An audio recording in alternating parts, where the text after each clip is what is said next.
हिंदू धर्म में गंगा को सबसे पवित्र नदी माना जाता है। लोग देवी गंगा की पूजा भी करते हैं। हिंदू शास्त्रों में बताया गया कि मृत्यु के बाद अगर अस्थि को गंगा के जल में प्रवाहित कर दिया जाता है तो उन्हें मोक्ष की प्राप्ति होती है।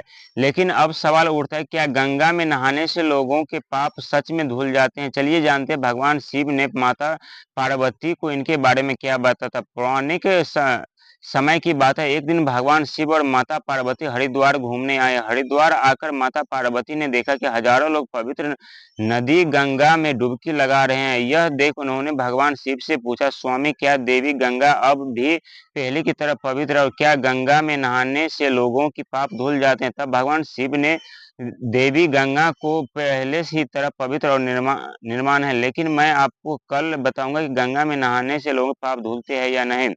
अगली सुबह भगवान शिव माता पार्वती के साथ हरिद्वार के गंगा तट पर पहुंचे। उन्होंने कहा, मैं एक बूढ़े व्यक्ति के रूप में एक गड्ढे में गिर जाता हूं। गंगा नहाने के बाद जब कोई भी व्यक्ति वहां से गुजरे तो मुझे गड्ढे से बाहर निकालने को कहना, लेकिन मुझे हाथ लगाने से पहले ये जरूर कह देना अगर उसके जीवन में कोई पाप नहीं किया तभी मुझे छुए, नहीं तो वो जलकर भस्म हो जाएगा।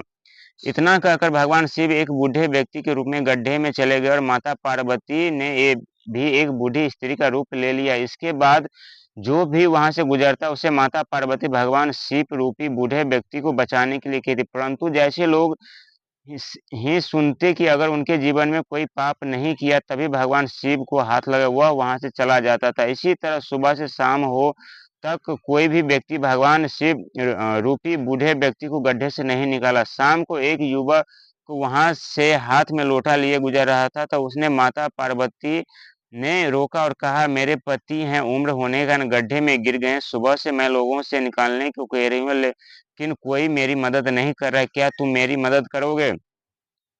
माता पार्वती की बातें सुन उस युवक ने कहा, माते, आप चिंता मत करिए, मैं अभी आपके पति को इस गड्ढे से बाहर निकालता हूँ। इसके बाद जैसे उस व्यक्ति ने लोटा रखकर भगवान शिव को निकालने के लिए आगे बढ़ा, माता पार्वती ने युवक से बोला, अगर तुम जीवन में कोई पाप नहीं किया हो तभी मेरे पति को हाथ लगाना, नहीं तो यहीं जलकर भस्म हो जाओगे। माता पार्वती की बातें सुनकर युवक बोला, माते, क्या आपको मुझ पर संदेह है? मैं विश्वास के साथ यह कह सकता हूँ कि मैंने अपने जीवन में कोई पाप नहीं किया। अगर अनजाने में कोई गलत काम मुझसे हो भी गया हो तो गंगा जी में नहाने से के बाद वो धुल गया होगा। इतना कहकर इस युवक ने भगवान शिव रूपी उस व्यक्ति को गड्ढे से बाहर निकाल दिया। यह देख भगवान शिव अपने असली रूप में आ गया और युवक को ढेर सारा आशीर्वाद दिया। फिर युवक के जाने के बाद भगवान शिव ने माता पार्वती से कहा, देवी, इस युवक ने गंगा में नहाए से तो सारे पाप धुल गए, लेकिन सभी के पाप गंगा में नहाने के बाद भी नहीं धुलते। गंगा में नहाने से तन का मैल तो धुल जाते, लेकिन मन का मैल साफ कर गंगा में स्नान नहीं करता उसके पाप कभी नहीं धुलते।